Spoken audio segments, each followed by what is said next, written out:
স্বস্তি ভেজ কিচেনে তোমাদের সবাইকে ওয়েলকাম জানিয়ে আজকে আমি একটা নতুন রান্না শুরু করলাম। তো রান্নাটার নাম কি তোমাদের সেটা আমি বলে দিচ্ছি।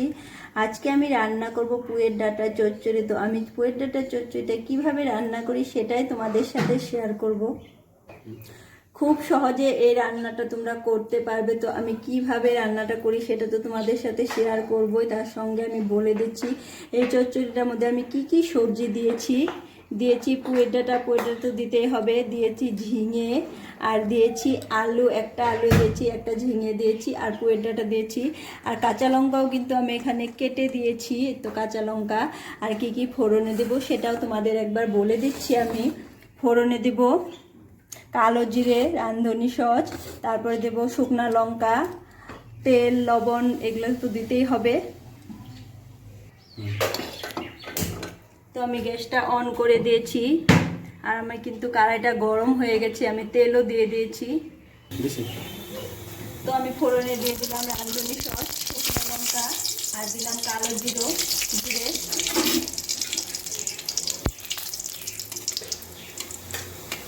শুকনো লঙ্কাটা একটু লাল হয়ে গেলে তারপর আমি সবজি দিয়ে দেব। তো লাল হয়ে গেছে দেখো। তো এবার আমি সবজি দিয়ে দিচ্ছি।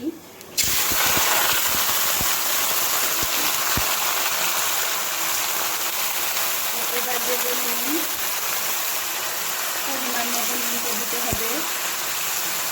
তারপরে দিয়ে দিলাম হলুদ,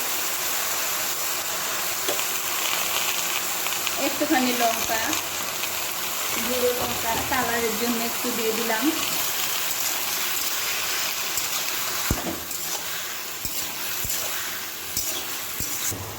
তো এখানে একটু নাড়াচাড়া করে নিয়েছি। এবার একটু ঢাকা দিয়ে দিব 3-4 মিনিটের মতন, তারপরে সবজিটা কিন্তু একেবারে মজে যাবে। তো ঢাকনাটা এবার দিয়ে দিলাম। এবার ঢাকনাটা খুলে দেখি কেমন হয়েছে। একেবারে মজে গেছে দেখো, একটুখানি হয়ে গেছে, অনেকটাই কমে গেছে। তো এবার আমি একটু সময় ভাজি করব, ভাজি করে তারপর একটু জল দিয়ে তারপরে নামিয়ে নেব। একটু সময় ভাজি করি। এবার আমি একটুখানি জল দিয়ে দেবো, তা না তো জল না দিলে কিন্তু ডাঁটাগুলা কাঁচা থেকে যাবে। তো একটু জল দেব মজার জন্য। তো জলটা দিলে কিন্তু আর একটু কমে যাবে। তো জলটা দিয়ে দিচ্ছি, বেশি জল দেব না, একটুখানি দেব জল। তো দেখো এই চচ্চড়িটা খেতে কিন্তু ভীষণই ভালো লাগে। তোমরা একবার বাড়িতে রান্না করে খাবে, অনেকটাই ভালো লাগে খেতে।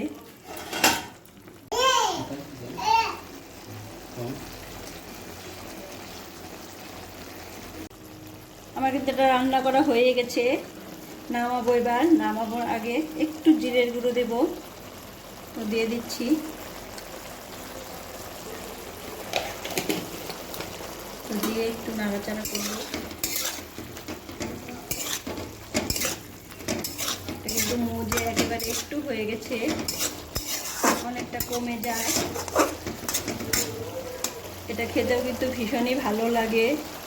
তো আমার এই রান্নাটা যদি তোমাদের ভালো লাগে তো আমার চ্যানেলটা সাবস্ক্রাইব করে আমার পাশে থাকো। আমি নতুন রান্না সব দিনই দেবো।